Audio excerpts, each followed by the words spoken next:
എനിക്ക് ഒരു കൃഷിസ്ഥലമുണ്ട്. അതിനെ സംരക്ഷിക്കാൻ ഞാൻ മുള്ളുവേലികൾ കെട്ടിയിട്ടുണ്ടാകും.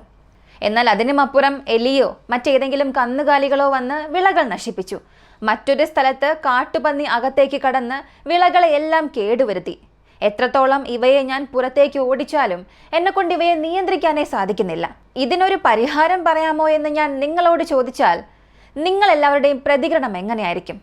ഈ മുള്ളുവേലി കെട്ടി എന്ന് പറഞ്ഞല്ലോ, അപ്പോൾ ഈ വേലിയിലെ ഏത് ഭാഗം വഴിയാണ് ഇവയെല്ലാം അകത്തേക്ക് കയറിയത്? ഇത് നീ നോക്കിയോ എന്നൊരു ചോദ്യമായിരിക്കും നിങ്ങൾ ചോദിക്കുക. ഇതുപോലെയാണ് നമ്മുടെ LOCയെയും നമ്മൾ സുരക്ഷിതമാക്കിയത്.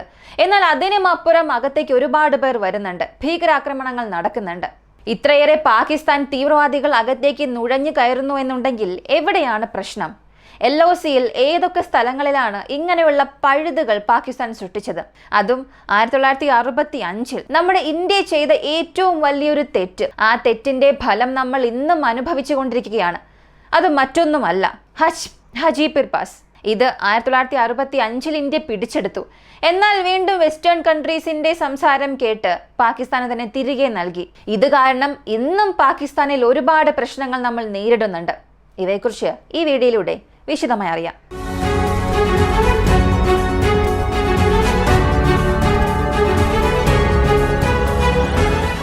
LOC, line of control.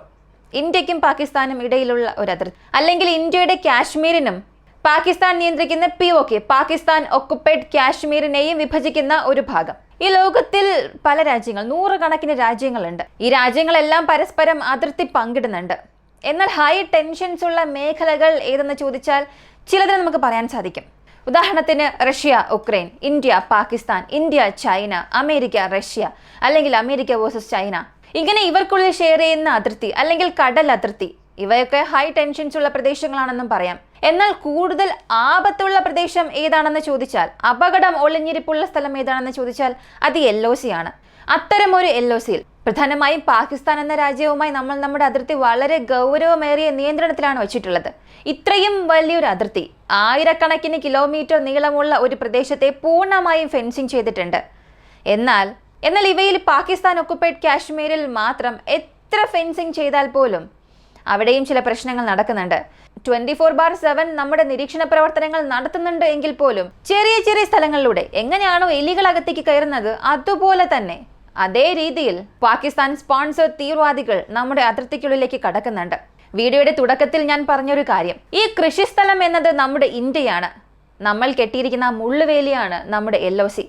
ഈ LOCയിൽ എവിടെയെല്ലാം നുഴഞ്ഞുകയറ്റം സംഭവിക്കുന്നുണ്ട് എന്ന് നോക്കിയാൽ, വടക്കോട്ട് ഉറി, നോഗം, ദന്തർ, കാരൻ, ഗുറേസ്, കാർഗിലെ ചില ഭാഗങ്ങൾ. അടുത്ത ജമ്മു മേഖലയിൽ ഇൻഫിൽട്രേഷൻ അധികമായി നടക്കുന്നത് ഖത്വ, സാംബ, രജൌരി, പൂഞ്ച്, ബന്ദിപ്പോര, കാൺപൂർ, സാൻകോർഗിൽ. വീണ്ടും ഈ കോട്ടി, സർസ, മിർപൂർ, ബിന്ദി, സമായി, ജബർവാല പോലുള്ള പല പ്രദേശങ്ങളിൽ നുഴഞ്ഞുകയറ്റം സംഭവിക്കുന്നുണ്ട്. എന്നാൽ ഇത്രത്തോളമൊക്കെ നുഴഞ്ഞുകയറ്റം സംഭവിക്കുന്നതിനും ഹജീപിർ പാസ് എന്ന ഈ പർവ്വതനിരയ്ക്കും എന്താണ് ബന്ധമെന്ന് ചോദിച്ചാൽ അവിടെ ഒരു വലിയ ബന്ധം തന്നെയുണ്ട്. ഈ ഹജീപിർ പാസ് എന്നത് സ്ട്രാറ്റജിക്കലി ഇമ്പോർട്ടൻ്റ് ആയ ഒരു ലൊക്കേഷനാണ്. ഈ മാപ്പ് നിങ്ങൾ നോക്കുക. ഈ ഹജീപിർ പാസിന് മുകളിലാണ് ഉറി സെക്ടർ വരുന്നത്, അതിന് താഴെയാണ് പൂഞ്ച് സെക്ടർ വരുന്നത്. ഉറി, പൂഞ്ച്. നമ്മൾ നമ്മുടെ സൈന്യത്തെക്കുറിച്ച് സംസാരിക്കുകയാണ്, അല്ലെങ്കിൽ ജമ്മു കാശ്മീരിലുള്ള നമ്മുടെ സൈന്യത്തെക്കുറിച്ച് പഠിക്കാനുള്ള ഒരു വിഷയമൊക്കെ നമ്മൾ എടുക്കുകയാണെങ്കിൽ ഈ രണ്ട് പ്രദേശങ്ങളെയും ഒഴികെ നമുക്ക് ഏതൊരു വിഷയവും പഠിക്കാൻ സാധിക്കില്ല. അത്രത്തോളം പ്രധാനപ്പെട്ട ലൊക്കേഷൻസ്. ഇവ രണ്ടിനും ഇടയിലുള്ള പാകിസ്ഥാന്റെ, അതായത് പാകിസ്ഥാൻ ആക്രമിച്ചു വെച്ചിരിക്കുന്ന കാശ്മീരിന്റെ ഒരു പ്രദേശമാണ് ഹജീപിർ പാസ്. ഇപ്പോൾ തന്ത്രപരമായി ഇത് എത്രത്തോളം പ്രധാനപ്പെട്ട ലൊക്കേഷനാണ് നിങ്ങൾക്ക് മനസ്സിലായിട്ടുണ്ടാകും. എന്നാൽ 1947-48 ആ ഒരു സമയത്ത് യുദ്ധത്തിൽ തന്നെ ഇത് പാകിസ്ഥാൻ നമ്മുടെ പക്കൽ നിന്നും മോഷ്ടിച്ചു. 1965 ആയപ്പോൾ നമ്മൾ വീണ്ടും അത് പിടിച്ചെടുത്തു. എന്നാൽ അങ്ങനെ പിടിച്ചെടുത്തത് നമ്മെക്കൊണ്ട് ഏറെ കാലം കയ്യിൽ വച്ചിരിക്കാൻ സാധിച്ചില്ല. ഇന്റർനാഷണൽ അലയൻസിനെ വിശ്വസിച്ച്, ആ രാജ്യങ്ങളെല്ലാം വിശ്വസിച്ച് നമ്മൾ ആ സ്ഥലം വീണ്ടും കൈവിട്ടു. ആ കഥ എന്താണെന്ന് ഇപ്പോൾ നമുക്കറിയാം. ഹജീപിർ പാസ് എന്ന ഇത്രത്തോളം തന്ത്രപരമായ ഒരു ലൊക്കേഷൻ 1965 പാകിസ്ഥാന്റെ പ്രസിഡന്റ് അയ്യൂബ് ഖാൻ വളരെ മണ്ടത്തരമായ ഒരു കാര്യം ചെയ്തു. 1962 ഇന്ത്യക്കും ചൈനയ്ക്കും ഇടയിൽ ഒരു യുദ്ധം സംഭവിക്കുകയാണ്. അപ്പോൾ ഇന്ത്യ ധാരാളം തിരിച്ചടികൾ വാങ്ങിയിരുന്നു. ഇപ്പോൾ ഈ പ്രസിഡന്റ് ചിന്തിച്ചത് ഇന്ത്യ ധാരാളം തിരിച്ചടികൾ വാങ്ങിയിട്ടുണ്ടാകും, ഈ സമയം പ്രയോജനപ്പെടുത്തി നമ്മൾ അവരെ ആക്രമിക്കുകയാണെങ്കിൽ ഇവർക്ക് ഈ പാകിസ്ഥാന്റെ പക്കൽ നിന്നും കാശ്മീരിനെ രക്ഷപ്പെടുത്താൻ സാധിക്കില്ല. മുഴുവൻ ജമ്മു കാശ്മീരും നമ്മുടെ നിയന്ത്രണത്തിലേക്ക് വരും എന്ന് ചിന്തിച്ച് പാകിസ്ഥാൻ രാഷ്ട്രീയക്കാർ ഒരു തീരുമാനമെടുത്തു. ഓഗസ്റ്റ് മാസം മുതൽ ഇന്ത്യക്കുള്ളിലേക്ക് അവരുടെ രാജ്യത്തിലുള്ള തീവ്രവാദികളെയും അവരുടെ പട്ടാളക്കാരെയും അതിർത്തി കടന്നു കൊണ്ടുവന്നു. അന്ന് LOC അല്ല, സീസ് ഫയർ ലൈൻ എന്നായിരുന്നു. ഈ CFL കഴിഞ്ഞ് അകത്തേക്ക് കൊണ്ടുവരുന്നു. ഇങ്ങനെ അകത്തേക്ക് വന്ന ഇവരുടെ പദ്ധതി എന്താണെന്ന് ചോദിച്ചാൽ തീർന്നു. ഇന്ത്യ എന്ന് പറഞ്ഞാൽ ഹിന്ദു മുസ്ലിം ആ ഒരു രീതിയിലാണ് അവർ ജീവിക്കുന്നത്. അപ്പോൾ അവർക്കിടയിൽ ഒരു കലാപം സൃഷ്ടിക്കണം. കാശ്മീരിനുള്ളിലേക്ക് പോകുന്ന നമ്മുടെ രാജ്യത്തിനുള്ളിലെ തീവ്രവാദികൾ, അവിടെ മുസ്ലിംസും ഹിന്ദുസും ഒരുപാട് താമസിക്കുന്നുണ്ട്. കൂടുതലായും മുസ്ലിംസ് ജീവിക്കുന്ന ഭാഗമെന്നാണ് ആ സ്ഥലത്തെ പ്രൊജക്ട് ചെയ്തിരിക്കുന്നത്. അപ്പോൾ അകത്തേക്ക് കടന്ന് അവിടെയുള്ള ജനങ്ങൾക്കിടയിൽ തന്നെ ഒരു പ്രതിഷേധം ഉണ്ടാക്കണം. അവിടെ ഒരു വിഘടനവാദം സൃഷ്ടിക്കണം. അങ്ങനെയൊന്ന് സംഭവിച്ചാൽ അവിടെയുള്ള ജനങ്ങൾ നമ്മെ പിന്തുണച്ച് പ്രതിഷേധിക്കും. ഒരു വലിയ കലാപം തന്നെ അവിടെ സൃഷ്ടിക്കും. അങ്ങനെയാണെങ്കിൽ പെട്ടെന്ന് തന്നെ കാശ്മീരിനെ നമ്മുടെ ഭാഗമാക്കി മാറ്റാൻ കഴിയും എന്നുള്ളതായിരുന്നു അവിടെ ഒരു തെറ്റായ പദ്ധതി. എന്നാൽ സംഭവിച്ചത് അതല്ലായിരുന്നു. ഈ നുഴഞ്ഞുകയറ്റം സംഭവിച്ചു. അകത്തേക്ക് വന്ന പലരും കലാപം നടത്താനും ശ്രമിച്ചു. എന്നാൽ അവിടെയുള്ള മുസ്ലിം സഹോദരങ്ങൾ അല്ലെങ്കിൽ ഹിന്ദുസ് ഇവരെല്ലാം ചെയ്തത്, ഞങ്ങൾക്ക് ഇന്ത്യ മാത്രം മതി, ഞങ്ങൾ ഇന്ത്യയുടെ കൂടെ നിൽക്കുകയുള്ളൂ, ഞങ്ങൾ ഏതൊരു കലാപവും ഇവിടെ സൃഷ്ടിക്കാൻ ആഗ്രഹിക്കുന്നില്ല എന്ന് പറഞ്ഞ് പാകിസ്ഥാൻ ഒരു വലിയ തിരിച്ചടി തന്നെ നൽകി.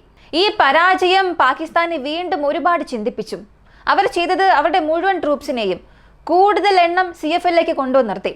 ഈ അതിർത്തിയോട് ചേർന്നുള്ള പ്രദേശങ്ങളിൽ, പ്രധാനമായും ഉറി, പൂഞ്ച് പോലുള്ള പ്രദേശങ്ങളെ അവരുടെ നിയന്ത്രണത്തിലേക്ക് കൊണ്ടുവരണമെന്ന് ചിന്തിച്ചു. അപ്പോൾ പ്രതികരിച്ച ഇന്ത്യൻ ഗവൺമെന്റ് സ്ട്രാറ്റജിക്കലായി ഒരു തീരുമാനം എടുക്കുന്നു. എല്ലാ സമയവും നമ്മെക്കൊണ്ടിങ്ങനെ കാഴ്ചക്കാരായി നോക്കി നിൽക്കാൻ സാധിക്കില്ല. അങ്ങനെ നോക്കി നിൽക്കുകയാണെങ്കിൽ നമ്മുടെ ഇന്ത്യ എന്ന രാജ്യം തന്നെ ഉണ്ടാവുകയില്ല. അതുകൊണ്ട് ഇവിടെ വളരെ അത്യാവശ്യമായ ഹജീപുർ പാസിനെ പിടിച്ചെടുക്കുന്നതാണ് വഴി എന്ന് ചിന്തിച്ച് ഒരു ഓപ്പറേഷൻ ലോഞ്ച് ചെയ്തു. ഈ ഓപ്പറേഷന്റെ കോഡ് നെയിം ഓപ്പറേഷൻ പക്ഷി എന്നാണ്. അങ്ങനെ ഈ ഓപ്പറേഷൻ പക്ഷിയെ നമ്മുടെ ഇന്ത്യയുടെ പ്രധാനപ്പെട്ട 19th ഇൻഫാൻട്രി ഡിവിഷന് ഒരു ടാസ്കായി നൽകി. അടുത്ത 2 വശവും വീണ്ടും ആക്രമിക്കണം എന്നതിനു വേണ്ടി കിഴക്ക് നിന്ന് ഓപ്പറേഷൻ ഫോളോ ലോഞ്ച് ചെയ്യുന്നു. ഇതിൽ ഇന്ത്യയുടെ 25th ഇൻഫാൻട്രി ഡിവിഷനും 1st പാരാ റെജിമെന്റും 19th Punjab regiment, 4th Rajput regiment ഈ ടാസ്കിന് വേണ്ടി ഇവരെല്ലാം അയച്ചു. ഈ ഒരു പാസ് പിടിച്ചെടുക്കുക അല്ലെങ്കിൽ മലകൾക്കിടയിൽ സ്ഥാപിതമായിരിക്കുന്ന ഈ സ്ട്രാറ്റജിക്കൽ ലൊക്കേഷൻ പിടിച്ചെടുക്കുക എന്നുള്ളത് അത്രത്തോളം സാധാരണ ഒരു കാര്യമേ അല്ല. വളരെ വളരെ ഹൈ പ്ലാനിങ് ഇതിലുണ്ടാകണം. കാരണം ഇത് പാകിസ്ഥാന് അത്രത്തോളം ഇമ്പോർട്ടൻ്റ് ആയ ഒരു സ്ഥലമാണ്. മുഴുവൻ പാകിസ്ഥാനെ തന്നെ പിടിച്ചെടുക്കുന്നതിന് തുല്യമാണ്. ഈ കാശ്മീരിനുള്ളിൽ ഇത്രയേറെ തീവ്രവാദികളെ അയക്കുന്നു എന്നുണ്ടെങ്കിൽ അതിൽ 90% തീവ്രവാദികളും ഈ പ്രദേശം വഴി മാത്രമാണ് വരുന്നത്. അപ്പോൾ ഇതിനെ പിടിച്ചെടുക്കുക എന്നുള്ളത് അത്രത്തോളം ഈസിയായ ടാസ്ക് അല്ല. അവിടെ പാകിസ്ഥാൻ ഫോഴ്സസ് അത്രത്തോളം ഉണ്ടാകും. കൂടാതെ ഹജീപുർ പാസ് എന്ന പർവ്വതം എന്നത് 3 പ്രധാനപ്പെട്ട മലകളാൽ ചുറ്റപ്പെട്ടതാണ്. അതൊരു സ്വാഭാവികമായി തന്നെ മലകളാൽ ചുറ്റപ്പെട്ട വളരെ സുരക്ഷിതമായൊരു സ്ഥലമാണ്. ഈ 3 മലകൾ ഏതാണെന്ന് നോക്കിയാൽ ഒന്നാമത്തേത് ബഡോറി. ഇതിന്റെ മുഴുവൻ ഉയരം എന്നത് സമുദ്രനിരപ്പിൽ നിന്നും 3760 മീറ്റർ ആണ്. അടുത്തത് പടിഞ്ഞാറൻ ഭാഗത്ത് സംഗ്. ഇത് സമുദ്രനിരപ്പിൽ നിന്നും 2895 മീറ്റർ ഉയരമുണ്ട്. ഇനി ഇതിന്റെ തെക്ക് പടിഞ്ഞാറൻ ഭാഗത്ത് സ്ഥിതി ചെയ്യുന്ന ഒരു പർവ്വതമാണ് ലെഡ് വാലി ഗലി. ഇതിന്റെ ഉയരം എന്നത് സമുദ്രനിരപ്പിൽ നിന്ന് 3140 മീറ്ററിലും അധികമുണ്ട്. അപ്പോൾ ഈ 3 മലകളാൽ സുരക്ഷിതമാക്കപ്പെട്ട ഒരു ചെറിയ സ്ഥലം, ഈ മലകൾക്കിടയിൽ സ്ഥാപിതമായിരിക്കുന്ന പ്രദേശമാണ് ഹജീപുർ പാസ്. അങ്ങനെ നമ്മുടെ സൈനികർ ഓഗസ്റ്റ് മാസം 16-ാം തീയതി ഈ ഓപ്പറേഷൻ ലോഞ്ച് ചെയ്യുന്നു. ഓപ്പറേഷൻ ലോഞ്ച് ചെയ്തു എന്ന് മാത്രമല്ല, അടുത്ത 2 ദിവസത്തിനുള്ളിൽ തന്നെ ഇതിലെ 2 മലകളെയും നമ്മൾ പിടിച്ചെടുത്തു. ധാരാളം മഴകൾ, നിരവധി തടസ്സം, മണ്ണിടിച്ചിൽ ഇവയെല്ലാം മറികടന്ന് വളരെ കഠിനമായ പരിശ്രമത്തിലൂടെ ഈ 2 മലകൾ പിടിച്ചെടുത്തു. 3ാമത്തെ മല പിടിച്ചെടുക്കാൻ പോകുന്ന സമയത്ത് പാകിസ്ഥാൻ ഒന്ന് ജാഗരൂകരായി. കാരണം ഈ 2 മലകളെ നഷ്ടപ്പെടുത്തി എന്ന കാര്യം തന്നെ 2 ദിവസത്തിന് ശേഷമാണ് അവർക്ക് മനസ്സിലായത്. അവരുടെ ഫ്രണ്ട് ലൈൻ ഫോഴ്സിനും പിന്നിലുള്ള ബാക്കപ്പ് യൂണിറ്റ്സിനും ഇടയിലുള്ള ആശയവിനിമയം കട്ട് ചെയ്തിട്ടുണ്ടായിരുന്നു. സാധാരണ ഇങ്ങനെയുള്ള പ്രദേശങ്ങളിൽ ആശയവിനിമയം കട്ടാവുക സാധാരണ കാര്യമാണ്. കനത്ത മഴ, ഒരുപാട് മഞ്ഞുവീഴ്ച ഉണ്ടാകുന്നു. ഇങ്ങനെയുള്ള സാഹചര്യങ്ങളിൽ, അതും ആ സമയം ഇത്രത്തോളം ഒന്നും കമ്മ്യൂണിക്കേഷൻ ഡിവൈസസ് ഇല്ലാത്തത് കൊണ്ട് ഇങ്ങനെയുള്ള കമ്മ്യൂണിക്കേഷൻ കട്ടാകുന്നതൊക്കെ സാധാരണ കാര്യമാണ്. അങ്ങനെ 3ാമത്തെ പർവ്വതം പിടിച്ചെടുക്കാൻ പോകുന്നതിന് മുൻപ് അവരുടെ റിസർവ് ഫോഴ്സസ് കൂടുതലായും വരുന്നു. എന്നാൽ അതിനെയും മറികടന്ന് മിനിമൽ ഡാമേജോടുകൂടി തന്നെ, കുറഞ്ഞ നാശനഷ്ടത്തോടെ നമ്മുടെ ഈ ഓപ്പറേഷനിൽ അത്രയും സൈനികർ ചേർന്ന് ഹജീപുർ പാസ് പിടിച്ചെടുത്തു. ഇത് ഇന്ത്യക്ക് ഒരു തന്ത്രപരമായ വിജയം തന്നെയായിരുന്നു, അതും 1965. ഇപ്പോൾ നമ്മുടെ പക്കൽ ഈ ഹജിപുർ പാസ് ഉണ്ടായിരുന്നെങ്കിൽ കാശ്മീരിൽ നടക്കുന്ന മുഴുവൻ നുഴഞ്ഞുകയറ്റത്തിൽ ഇപ്പോൾ ഒരു 100 ഭീകരവാദികൾ അകത്തേക്ക് വന്നാൽ 90-ലധികം ഭീകരവാദികൾ വരുന്ന വഴി നമ്മെ കൊണ്ട് അവിടെ നമ്മുടെ നിയന്ത്രണത്തിലേക്ക് കൊണ്ടുവരാൻ കഴിയുമായിരുന്നു. പക്ഷേ അന്ന് ആ യുദ്ധം അവസാനിച്ചു. വീണ്ടും ധാരാളം സമാധാന ചർച്ചകൾ വരുന്നു. അമേരിക്ക അകത്തേക്ക് വന്നു, പോരാത്തതിന് പല രാജ്യങ്ങൾ അകത്തേക്ക് വന്നു, നെഗോസിയേഷൻ ടേബിളിലിരുത്തി. ഇവിടെ ഈ ചർച്ചാ മേശയിൽ നമുക്ക് ക്ലിയർ ആയ ഒരു അപ്പർ ഹാൻഡ് ഉണ്ടായിരുന്നു. കാരണം ഹജിപുർ പാസ് നമ്മുടെ പക്കലുണ്ട്. പാകിസ്ഥാന് ഇത് സ്ട്രാറ്റജിക്കലി പ്രധാനപ്പെട്ട ഒരു സ്ഥലമാണ്. കൂടുതൽ വ്യക്തമായി പറഞ്ഞാൽ, നിങ്ങൾ ഒരു 4 നില കെട്ടിടത്തിന് മുകളിൽ നിൽക്കുകയാണ്. ആ ബിൽഡിങ്ങിനടുത്ത് ചെറിയൊരു ഭൂപ്രദേശം അല്ലെങ്കിൽ ഗ്രൗണ്ട് ഉണ്ടെന്ന് ചിന്തിക്കുക. അവിടെ കുറച്ചു പേരുണ്ട്.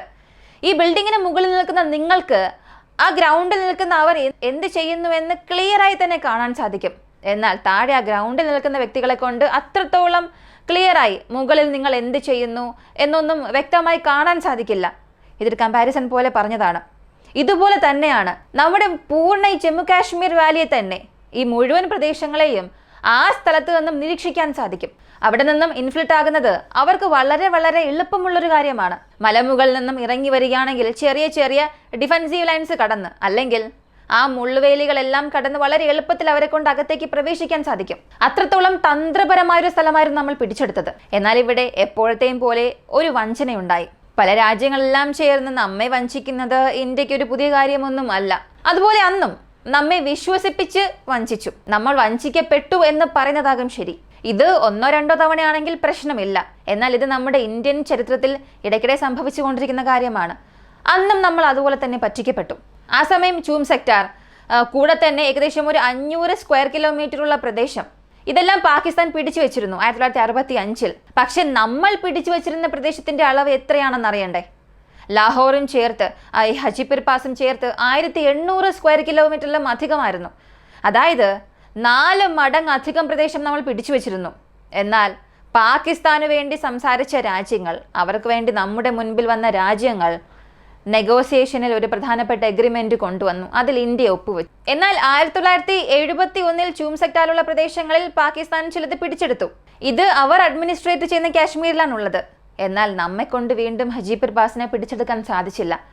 ഇത് ഇന്നല്ല, 1971, 1999 ഇങ്ങനെ പല തവണ നമ്മൾ പിടിച്ചെടുത്ത പ്രധാനപ്പെട്ട സ്ഥലങ്ങളെ നമ്മൾ കൂടുതൽ എഫേർട്ട് എടുത്ത് നമ്മുടെ സൈനികരുടെ ജീവൻ പോലും ബലി കൊടുത്ത് പിടിച്ചെടുത്ത പ്രദേശങ്ങളെ വളരെ എളുപ്പത്തിൽ നമ്മൾ അവരുടെ കൈകളിലേക്ക് തന്നെ കൊടുത്തു. ഈസിയായി കൊടുത്തു എന്ന് പറയാൻ കഴിയില്ല. മറ്റ് രാജ്യങ്ങളെ വിശ്വസിച്ച് നമ്മൾ അവിടെ കൊടുത്തു. ഇന്ന് ആ പാസ് നമ്മുടെ പക്കൽ ഉണ്ടായിരുന്നെങ്കിൽ പഹൽഗാം അറ്റാക്ക് നടക്കില്ലായിരുന്നു. ഉറി സെക്ടറിൽ നടന്ന അറ്റാക്ക് നടന്നിരിക്കില്ല. കാശ്മീരിൽ ഇന്ന് ഇത്രത്തോളം പ്രശ്നങ്ങൾ തീർച്ചയായും സംഭവിച്ചിരിക്കില്ല. ഈ പ്രശ്നങ്ങളുടെ എല്ലാം അളവ് കുറഞ്ഞിട്ടുണ്ടാകും. എന്നാൽ വളരെ എളുപ്പത്തിൽ അവസാനിപ്പിക്കേണ്ട ഒരു കാര്യം, നമ്മുടെ പൊളിറ്റീഷ്യൻസ് ആ സമയത്ത് ചെയ്ത ഒരു തെറ്റു കാരണം ഇന്നുവരെയും നമ്മൾ അതിൻ്റെ ഫലം അനുഭവിച്ചു കൊണ്ടിരിക്കുകയാണ്. കാശ്മീരിലുള്ള ജനങ്ങൾ അനുഭവിക്കുന്നുണ്ട്. ഈ 1965 ശേഷം പിന്നീട് ഇന്ത്യയുടെ അപ്രോച്ച് എന്നത് മാറി. പാകിസ്ഥാന് അമേരിക്ക നേരിട്ട് സപ്പോർട്ട് ചെയ്തിരുന്നു. 1965 ഈ പ്രശ്നങ്ങളൊക്കെ ഉണ്ടാകുന്നതിന് മുൻപ് അപ്പോൾ തന്നെ 700 മില്യണോളം ഡിഫൻസ് എഗ്രിമെന്റ് നടത്തിയിരുന്നു. അതായത് ഒരു സഹായം നൽകുന്നത് പോലെ നൽകുകയും ഒരു വലിയ സപ്പോർട്ടായിരുന്നു പാകിസ്ഥാൻ നൽകിയത് ഇതിനെല്ലാം. എന്നാൽ അത്രത്തോളം അമേരിക്ക ഒരു പിൻബലമായി പാകിസ്ഥാന്റെ കൂടെ ഉണ്ടായിരുന്നിട്ട് പോലും ഇന്ത്യയെ കൊണ്ട് പാകിസ്ഥാനെ കൗണ്ടർ ചെയ്യാൻ കഴിയുന്നു എന്നുണ്ടെങ്കിൽ അത് സത്യത്തിൽ നല്ല കാര്യം തന്നെയാണ്. ഇപ്പോൾ നിങ്ങൾക്കിവിടെ ചോദിക്കാം, പാകിസ്ഥാന് എതിരെ ഇന്ത്യയെ കൊണ്ട് എന്ത് ചെയ്യാൻ കഴിയുമെന്നൊക്കെ. ഒരു കോയിന് 2 വശം ഉണ്ടെന്ന് പറയുന്നത് പോലെ പാകിസ്ഥാന് പുറകിൽ നിരവധി രാജ്യങ്ങളുണ്ട്, ഡയറക്റ്റ് സപ്പോർട്ട് ചെയ്യുന്നുണ്ട്. എന്നാൽ ഇന്ത്യക്ക് പുറകിൽ അങ്ങനെ ആരും തന്നെ ഇല്ല. അപ്പോൾ ഇന്ത്യയുടെ വിദേശ നയം എന്തായി? ഇന്ത്യയെ പിന്തുണയ്ക്കുന്ന രാജ്യങ്ങളൊന്നും ഇല്ലേ? ഇന്ത്യക്ക് സുഹൃത്ത് വലയങ്ങളൊന്നും ഇല്ലേ? സഹായിക്കില്ലേ എന്ന് ചോദിച്ചാൽ സഹായിക്കില്ല. കാരണം എന്താണെന്ന് അറിയണ്ടേ? നമ്മൾ ഈ മറ്റുള്ള രാജ്യങ്ങളെല്ലാം പറയുന്നത് കേട്ട് തലയാട്ടി ജീവിച്ചിരുന്നു എന്നുണ്ടെങ്കിൽ നമുക്ക് സപ്പോർട്ട് ചെയ്യാനും സഹായിക്കാനും പിന്തുണയ്ക്കാനും ഒക്കെ ഒരുപാട് രാജ്യങ്ങൾ വരുമായിരുന്നു. പക്ഷെ നമ്മൾ അങ്ങനെ ചെയ്തില്ല. ഞങ്ങൾ ആരിലും കുറഞ്ഞവരല്ല, ഞങ്ങളെ കൊണ്ടും ഉയരാൻ കഴിയും എന്ന് നമ്മൾ കാണിച്ചു കൊടുത്തു. അതുകൊണ്ട് തന്നെ നമ്മെ സഹായിക്കാൻ ആരും വരില്ല, നമ്മൾ ഒറ്റയ്ക്ക് നിൽക്കേണ്ടി വരും.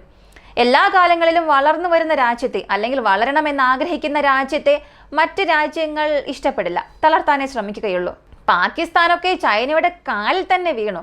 കാരണം ചൈനയുടെ പക്കൽ നിന്നാണ് അവർക്ക് പൂർണ്ണമായ സഹായവും പണവും എല്ലാം ലഭിക്കുന്നത്. അതുകൊണ്ട് ഈ പാകിസ്ഥാന് പുറകിൽ ചൈന തീർച്ചയായും ഉണ്ടാകും. എന്നാൽ നമ്മൾ അങ്ങനെയല്ല. നമുക്കൊരു പ്രത്യേക സമ്പദ് വ്യവസ്ഥയുണ്ട്.